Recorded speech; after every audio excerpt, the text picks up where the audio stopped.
भाई लोग, एंड आज मैं तुम्हें अपने बारे में एक चीज बताने वाला हूँ, मेरे एक सपने के बारे में, टू बी स्पेसिफिक, जो मुझे आगे जाके अचीव करना है। वैसे तो बहुत सारे हैं, यूट्यूब पे 1 मिलियन सब्सक्राइबर करना, गोल्डन प्ले बटन लेना एंड ऑल दैट, लेकिन ये वाला जो है ये बहुत ही यूनिक सपना है। मतलब हर कोई इतना ज्यादा सोचता नहीं है इसके बारे में, एंड एज अ करियर तो बहुत ही कम लोग उसे उठाते हैं। So are you guys ready? Here it is, here we go. मैं शहर की सबसे बड़ी रंडी बनना चाहती हूँ। मुझे फिल्मों में काम करना है, स्पेसिफिकली मुझे मूवी डायरेक्ट करनी है एज अ डायरेक्टर।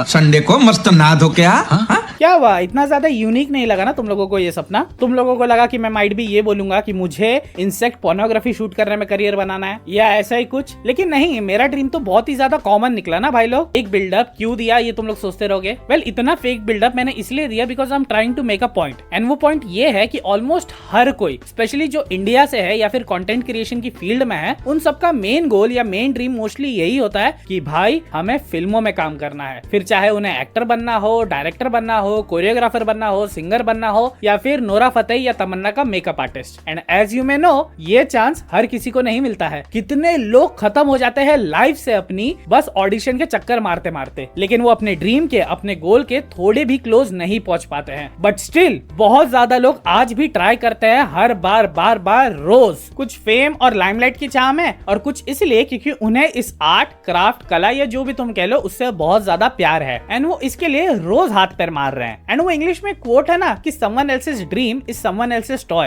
मीनिंग जहां बहुत से लोगों को बिग स्क्रीन पे आने के लिए एंड रिकॉग्निशन और फेम पाने के लिए उनकी पूरी जिंदगी निकल जाती है, वही कुछ लोगों को पैदा होते ही फेम मिल जाता है, एंड उन्हें बिग स्क्रीन पे आने के लिए इतना ज्यादा कुछ करना भी नहीं पड़ता है। एंड यस, कुछ ऐसे होते हैं जो बहुत ज्यादा मेहनत से वहां तक पहुंचते हैं, बट फिर उस चीज की वो कदर करना छोड़ देते हैं। एंड कुछ तो इतने डिल्यूजन होते हैं भाई कि मानो वो प्रोटीन पाउडर को क्लोरोफॉर्म में मिला के पीते हैं। एंड आज की वीडियो नेपोटिज्म वर्सेस टैलेंट पे नहीं है, आज की वीडियो उस टॉपिक पे है कि कैसे कितने लोग हैं सिनेमा के अंदर जो सिनेमा को ग्रांटेड ले रखे हैं, ये सोचकर कि भाई इंडियन सिनेमा बॉलीवुड हो, टॉलीवुड हो या कोई सा भी वुड हो, इंडियन सिनेमा तो अपने बाप की जागीर है बहनदी। फिर चाहे वो उनके स्टारडम के वजह से हो या इंडस्ट्री या बॉक्स ऑफिस पुल के वजह से हो, एंड वो सारे लोग कितने खतरनाक तरीके से एक्सपोज हो चुके हैं अभी रिसेंट टाइम्स में थैंक्स टू धुरंधर, उस बारे में हम बात करने वाले हैं। तो चलो लेट्स गेट स्टार्टेड। सबसे पहले हम नेपो किड से स्टार्ट करते हैं विद वरुण धवन। ना वरुण धवन ऐसा एक्टर है जिसके अंदर कैपेबिलिटी है, लेकिन वो कैपेबिलिटी को वो खुद ही नहीं समझ पा रहा है भाई। वो खुद भी जानता है कि लोगों ने उसके Badlapur, October and even though सुई धागा वाले जैसे रोल्स को भी पसंद किया है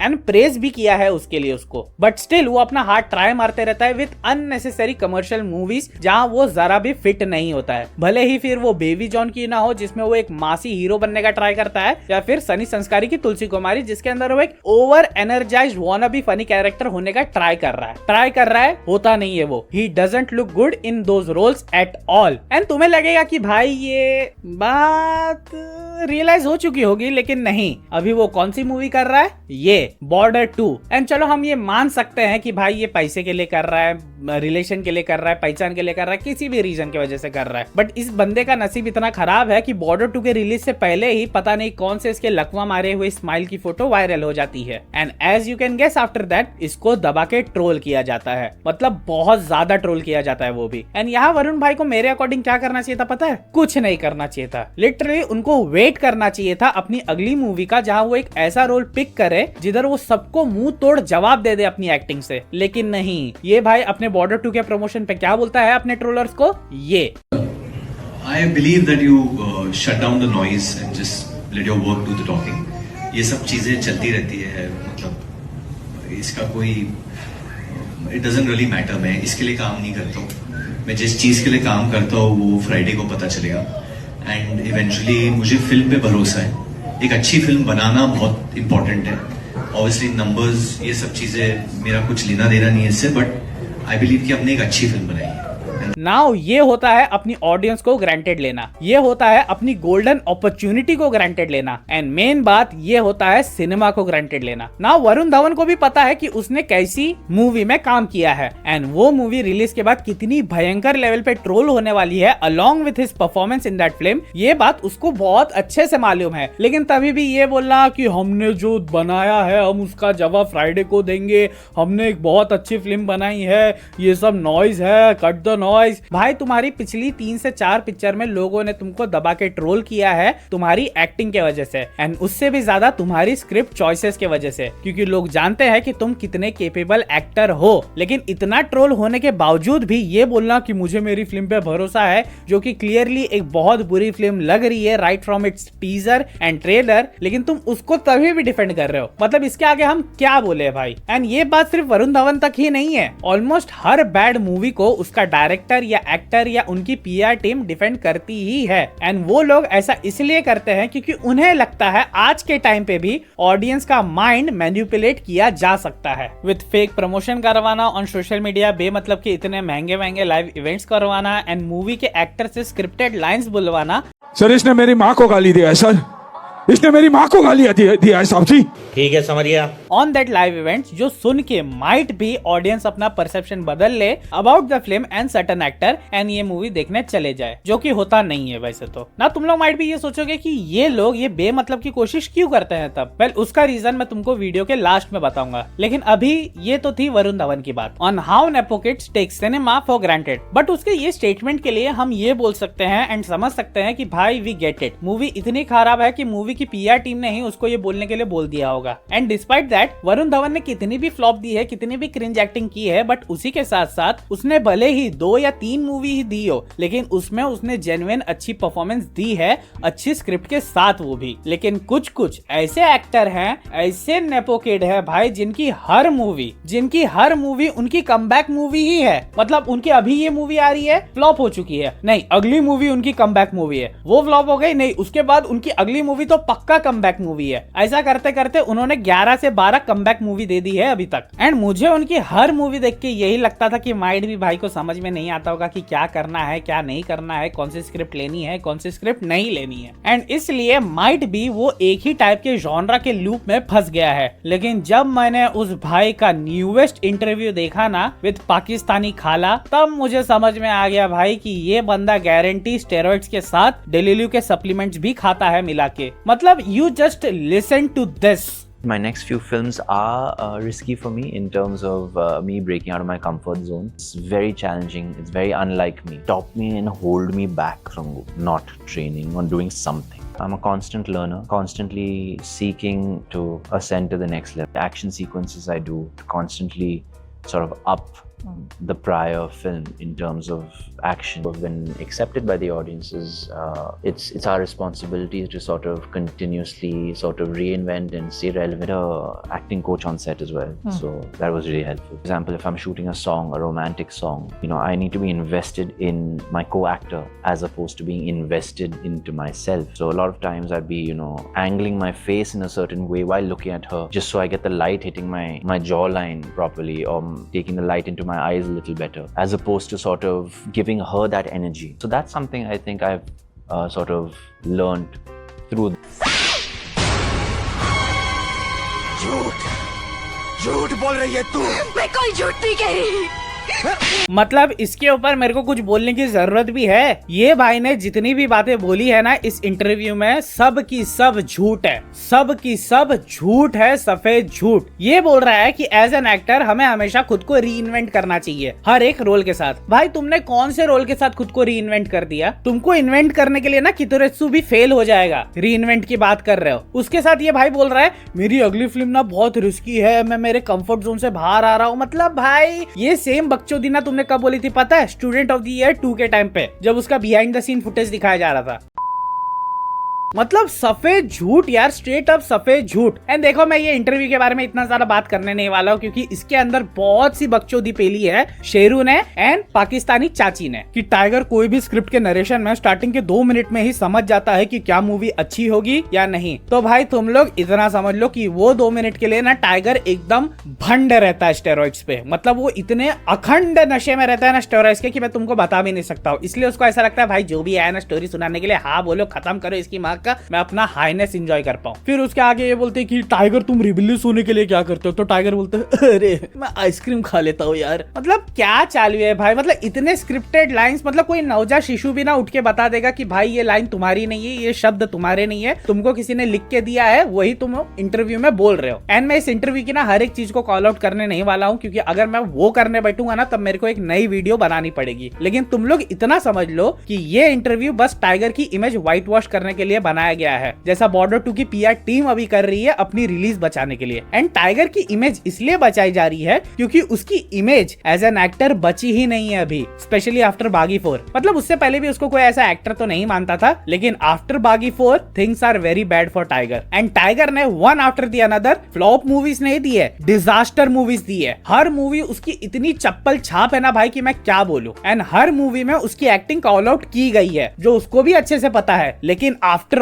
ऑल ऑफ दिस उसकी ऑडेसिटी तो देखो तुम, कि वो इस इंटरव्यू में ऐसा बात कर रहा है जैसे उसने कोई इरफान खान सर लेवल की परफॉर्मेंस दे दी है, कि मेरे को थोड़ा ना ऐसा करना चाहिए था, मेरे को थोड़ा ना वैसा करना चाहिए था, मेरे को ये रोल में ना ऐसा करना चाहिए था। अरे भाई तेरे को रोल ही नहीं करना चाहिए था, उसके लिए तेरे को हम लोग सब लोग चंदा निकाल के ऑस्कर दे के जाते। एंड ये पूरा इंटरव्यू जो है ना टाइगर का अनुपमा चाची के साथ, वो बस ये बताता है कि they are so in over their head कि वो सही गलत देख ही नहीं पा रहे। वो देख ही नहीं पा रहे कि ऑडियंस अभी बदल चुकी है। ऑडियंस को तुम्हारे हर एक पीआर मूव के बारे में पता है, तुम्हारे हर एक कॉपीड सीन के बारे में पता है, तुम कहां से रीमेक करके कहानी बना रहे हो वो भी पता है। एंड अगर रीमेक की नहीं है तो कहानी तुमने कहां से उठाई है वो भी पता है ऑडियंस को। एंड मेनली उनको ये भी पता है अभी कि भाई ये बंदा जो ये लोगों के साथ इंटरव्यू दे रहा है वो कितना सच बोल रहा है एंड कितनी पीआर रिटर्न लाइंस बोल रहा है। इनके हर एक पब्लिक इंटरेक्शन में, इंटरव्यूज में ऑडियंस के सामने इनका सारा कच्चा चिट्टा आ चुका है। And the only thing the audience care about in this day and age of cinema is a good movie made with genuine efforts and care. And ये तो इन्हें करना नहीं है। एंड वो क्यों नहीं करना है वो मैं तुमको आगे बताऊंगा वीडियो में। लेकिन उससे पहले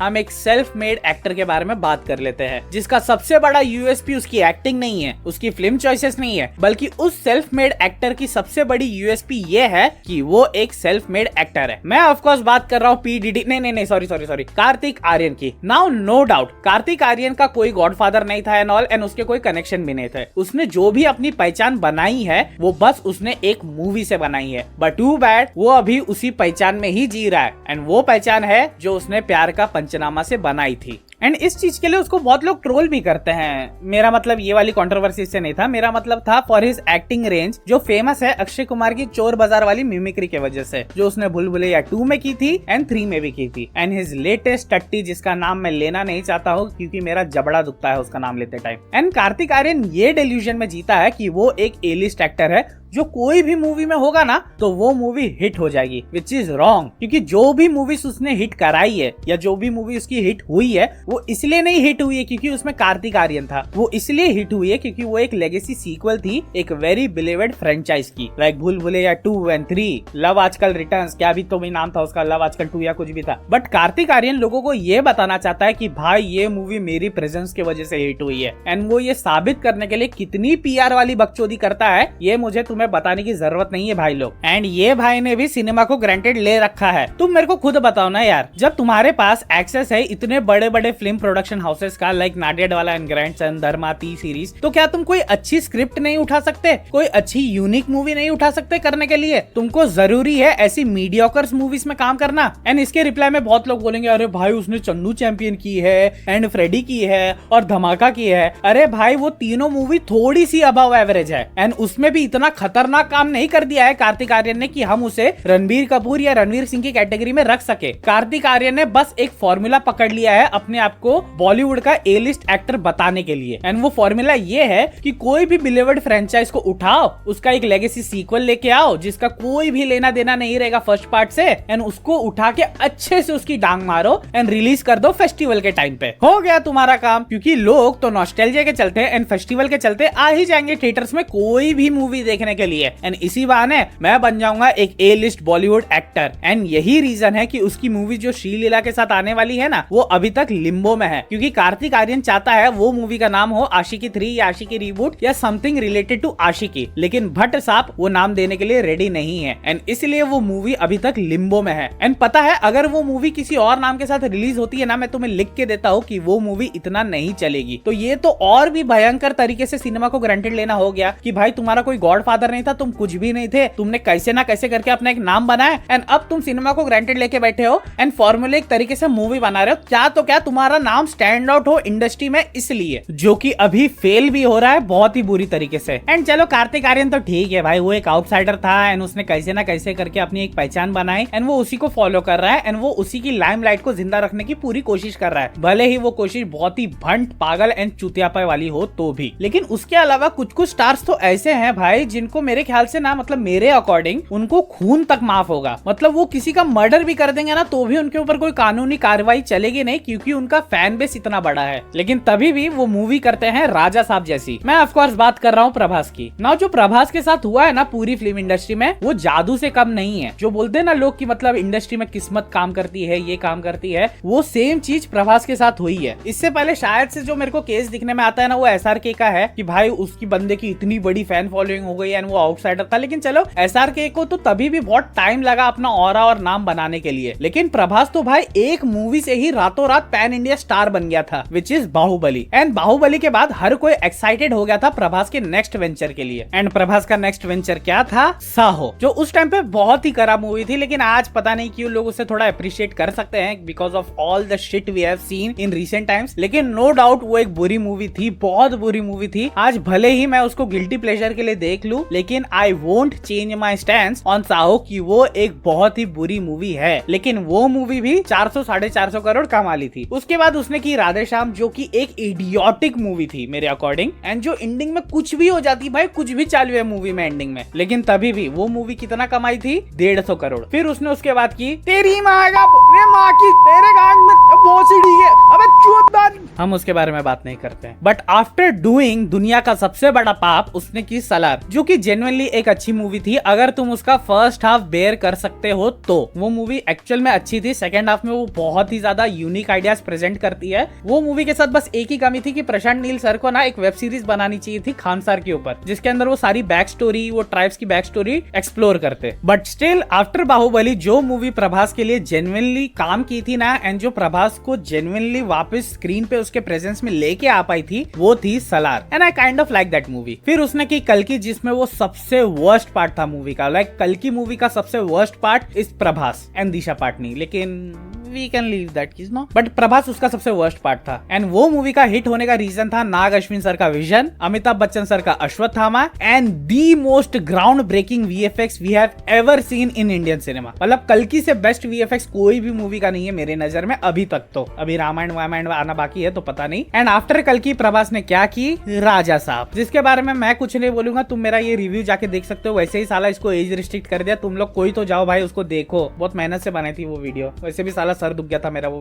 मूवी देख देख के। छोड़ो, ठीक है। मैं ये सारी बातें तुमको इसलिए बता रहा हूँ क्योंकि जैसा मैंने पहले के एक्टर्स के बारे में बात की, लाइक टाइगर, वरुण, कार्तिक, तुमने देखा होगा कि ये सब एक टेम्पलेट में फंसे हुए हैं। मीनिंग जो इनके लिए एक टाइम पे काम कर गया, ये लोग वही चीज घुमा फिरा के वापस करते हैं। लेकिन प्रभास के केस में अगर तुम देखोगे तो तुमको एक चीज पता चलेगी कि आफ्टर बाहुबली प्रभास ने अलग अलग टाइप के जॉनरा में अपना हाथ ट्राई किया है। मतलब आफ्टर बाहुबली उसने एक high octane action movie sign की विच इज साहो, फिर एक लव स्टोरी मूवी साइन की विच इज राधेश्याम, फिर वो राम भगवान का रोल करने का ट्राई किया इन आदि पुरुष, एंड सलार जो कि एक typical South Indian masala movie थी विद प्रशांत नील्स टच, कल्कि being a sci-fi movie, and then Raja Saab being a horror comedy movie. तो ये सारी चीज देख के तुम ये समझ सकते हो कि प्रभास चाहता है कि वो अलग अलग जॉनर्स ट्राई करे एंड अलग अलग चीज में अपना हाथ मारे। बट स्टिल प्रभास के साथ वही प्रॉब्लम है जो kind of like Varun, Kartik and Tiger के साथ है, being stuck in a template of your past work. And Prabhas के लिए वो टेम्पलेट ये है कि उसे हमेशा larger than life life movie में ही काम करना पड़ेगा। लाइक ये चीज तुम कल्कि एंड सलार के साथ समझ सकते हो, लेकिन इन मूवीज लाइक राधे श्याम, आदि पुरुष एंड राजा साहब, ये सारी मूवी एक डिफरेंट लेवल का एग्जीक्यूशन मांगती है जो प्रभास के बाहुबली वाले स्टाइल में फिट नहीं होता है, एंड इसलिए वो मूवीज काम नहीं करती हैं जरा भी। लाइक तुम खुद इमेजिन करो, अगर साहो एक ग्राउंडेड एक्शन मूवी होती लाइक किल या फिर रॉकी हैंडसम, तो वो कितना ज्यादा वर्क करती ऑडियंस के बीच में। लेकिन जस्ट बिकॉज उसमें प्रभास था तो उसमें होना चाहिए ओवर द टॉप एक्शन, मतलब गाड़ी एक ब्रिज से दूसरे ब्रिज पे अपने आप ऐसा कूद के जा रही है। प्रभास जो एक पूरी बिल्डिंग में लड़ने जा रहा है, उसमें अचानक भयानक में एक पैंथर आ जाना चाहिए, नाग आ जाना चाहिए पता नहीं कहां से, उसमें बहुत बड़ा एक सिंडिकेट दिखाना चाहिए गैंगस्टर जैसा, एक साइफाई सिटी होनी चाहिए एंड ऑल। एंड ये सेम चीज राधे श्याम के साथ भी हुई। राधे श्याम मूवी चाहती तो वो एक लाइट हार्टेड लव स्टोरी हो सकती थी, लेकिन नहीं, जस्ट बिकॉज उसमें प्रभास है तो स्केल को एकदम मैक्सिमाइज कर दो एंड कुछ भी बना दो भाई, जस्ट बिकॉज हमको एक स्पेक्टिकल दिखाना है। सेम विद राजा साहब। राजा साहब जब स्टार्ट में आई थी, अनाउंस हुई थी, तब ऐसा लग रहा था कि भाई उसको अनाउंस भी ऐसा ही किया जा रहा था कि ये एक लाइट हार्टेड कॉमेडी मूवी है, इतना कुछ इसमें बोलबाला नहीं होगा, बस एक लाइट हार्टेड कॉमेडी मूवी है जो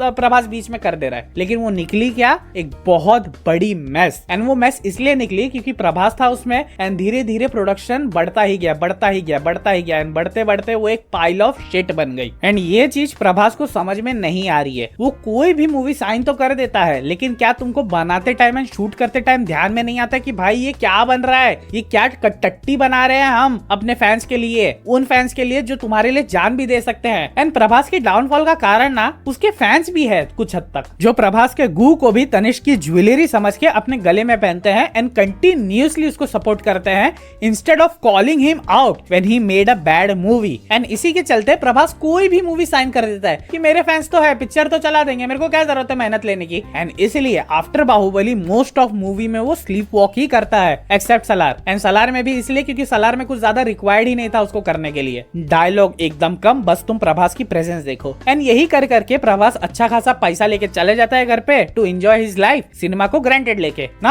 अब मैं तुम लोगों को बताता हूँ कि सिनेमा को ग्रांटेड ले लिया है, इसका मतलब क्या है। देखो, बहुत ही मुश्किल से कोई राइटर एक स्टोरी लिखता है, कोई डायरेक्टर उस स्टोरी को कन्वे करता है अपने विजन के हिसाब से, सारा बजट लगाता है, कितने सारे लोगों को हायर करता है उस स्टोरी के हिसाब से, एंड कैसे ना कैसे करके वो अपनी एक मूवी बनाते हैं। एंड तभी भी उसकी मूवी रिलीज होगी थिएटर में, वो पक्का नहीं रहता है। पक्का छोड़ो, मूवी रिलीज होती ही नहीं है, वो रिलीज उस मूवी को मिलती ही नहीं है जो वो मूवी डिजर्व करती थी, क्योंकि ऑफ कोर्स उनके पास ना पैसे हैं पब्लिशर या डिस्ट्रीब्यूटर को देने के लिए, तो वो अपनी फिल्म को मार्केट में लेके घूमते रहते हैं हर जगह। एंड भले ही उनकी मूवी कितनी भी अच्छी हो, कितनी भी ग्राउंड ब्रेकिंग हो, कोई भी प्रोड्यूसर, कोई भी डिस्ट्रीब्यूटर रिस्क ही नहीं लेता है उस पर पैसा लगाने का, उस पिक्चर को रिलीज करने का, उस पर अपना नाम डालने का। ये चीज तुम तुम्बाड़ के केस में ही देख सकते हो। जब वो आई थी तब मैं खुद गया था थिएटर में देखने के लिए, 2 थिएटर से तो मैं खुद वापस आ गया था क्योंकि भाई उसका शो कैंसिल कर रहे थे। तीसरे शो में जाके मेरे को कैसे ना कैसे वो पिक्चर मिली थी एंड तब जाके मैं वो देख पाया था। अभी सब लोग बोलते अरे तुम्बाड़ तुम्बाड़ तुम्बाड़। मैं अपने 4 दोस्त लोग को खुद पूछा था कि भाई चल रहे हो क्या तुम्बाड़ देखने के लिए, उनमें से कोई भी एक नहीं आया था। सेम विद मर्द को दर्द नहीं होता ना। ये 2 जो मूवीज है, ऐसी बहुत सारी मूवीज है जो आज भी मतलब बोलते हैं ना अंधेरी के कितनी सारी गलियों में घूम रही है अपने डायरेक्टर के साथ किसी बैग में पड़े होके कि कोई तो प्रोड्यूसर हमको साइन कर ले, कोई तो प्रोड्यूसर हमारी पिक्चर को रिलीज करा दे। पिक्चर विक्चर सब रेडी है लेकिन लोगों तक वो पहुंच ही नहीं पा रही है। क्यों? क्योंकि प्रोड्यूसर्स और डिस्ट्रीब्यूटर्स बैठे हैं, वो कन्वे ही नहीं हो पा रहे हैं, वो उनको दिमाग में ये बात जा ही नहीं रही है कि भाई ये पिक्चर काम करेगी, इसके ऊपर हमें पैसा लगाना चाहिए, क्योंकि वो रिस्क लेने के लिए रेडी नहीं है। एंड जो ऐसे मूवी के फिल्म मेकर्स होते हैं, एक्टर्स होते हैं, उनका सबसे बड़ा अचीवमेंट ही ये हो जाता है कि भाई उन्होंने एक फिल्म तो बना ली, उनको ये पता ही नहीं रहता कि भाई इसको रिलीज कराने के लिए हमको इतना सारा झंझट मारी करना पड़ेगा। तो सोचो वो आदमी के ऊपर क्या बीतती होगी जब वो देखता होगा कि तू मेरी मैं तेरा, हाँ मैं उसका नाम ले रहा हूं फाइनली, तू मेरी मैं तेरा, मस्ती 4,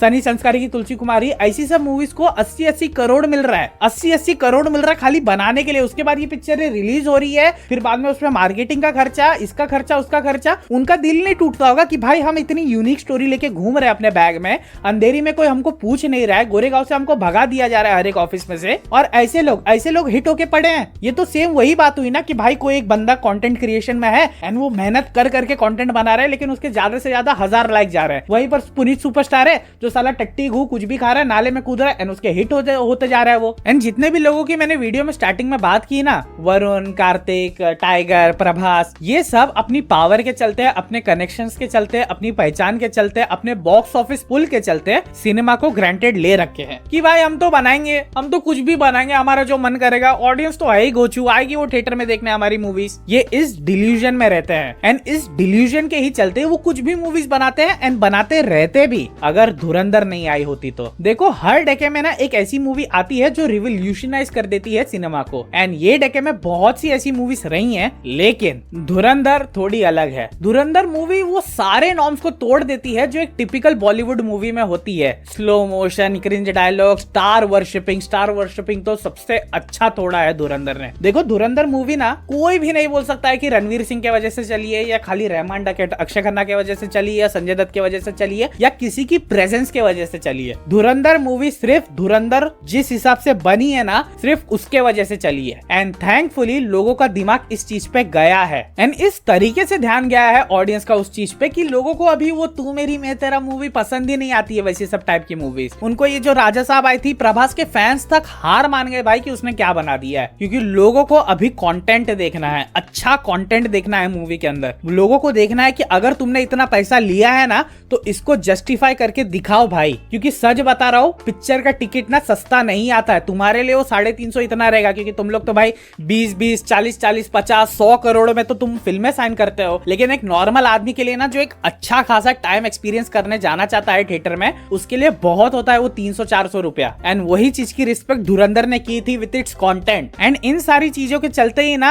अभी सबकी फटी पड़ी है। जो ये सब इंटरव्यू दे रहे हैं ना, वरुण धवन, टाइगर, कार्तिक, इन सबकी फटी पड़ी है भाई। पता है क्यों? क्योंकि एक टाइम पहले मैंने एक वीडियो बनाई थी इस Bollywood scared of Dhurandhar, and वो वीडियो में मैंने एक बात बोली थी कि बॉलीवुड का जो माफिया है ना, मूवी मेकिंग माफिया, वो नहीं चाहता है कि धुरंधर जैसी मूवी बने, या फिर बने तो इतनी ज्यादा लोगों तक पहुंचे, क्योंकि उससे क्या होगा पता है क्या? ऑडियंस का टेस्ट इंप्रूव होगा। एंड अगर ऑडियंस का टेस्ट इंप्रूव हुआ, वो हर मूवी को धुरंधर के स्केल के हिसाब से ही नापेंगे। एंड लेट्स बी ऑनेस्ट, हर किसी के दिमाग की इतनी क्रिएटिव औकात नहीं होती है कि वो धुरंधर जैसी मूवी बना सके, क्योंकि उसमें लगता है time, true dedication and full determination कि भाई मुझे ये कहानी इस तरीके से कहनी है लोगों को। एंड ये सब चीज इनकी पीआर टीम एंड खुद ये वानाबी स्टार्स भी देख रहे हैं, एंड इसलिए ये स्कैर्ड हैं कि भाई पहले तो ऑडियंस हमारी मूवीज पसंद नहीं कर रही थी, एंड अब तो हमारे फेक पीआर जनरेटेड इंटरव्यूज को भी कॉल आउट किया जा रहा है। अब हम अपनी इमेज बचाने के लिए करे तो करे क्या? वेल, इसका सिंपल आंसर तो यही होगा कि एक अच्छी जेन्युइन एफर्ट के साथ मूवी बनाओ, लेकिन वो तो इन्हें करना ही नहीं है, क्योंकि ये सब ले रखे हैं सिनेमा को ग्रांटेड। इनका सोचना ये है कि भाई हम तो पैदा ही हुए थे इस राइट के साथ, अब तो हम बनाएंगे जो हमें बनाना है। हम बनाएंगे कोई भी टट्टी मूवी, वो हिट हो फ्लॉप हो, हमको उससे क्या लेना देना है? फेक कलेक्शन का हम इमेज डाल देंगे, उसके पीछे थोड़ी बहुत मारा मारी चलेगी इंटरनेट के ऊपर,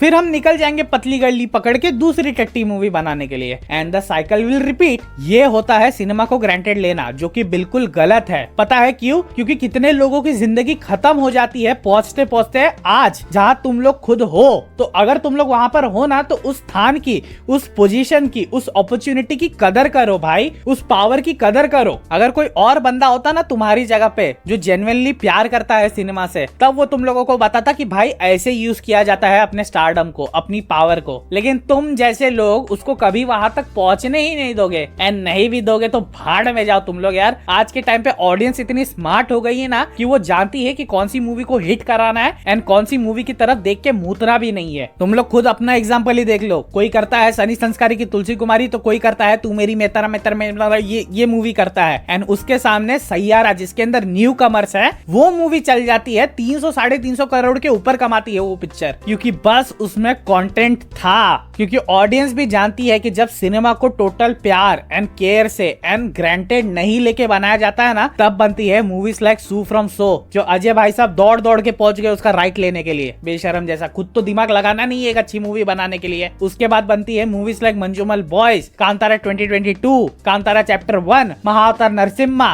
एंड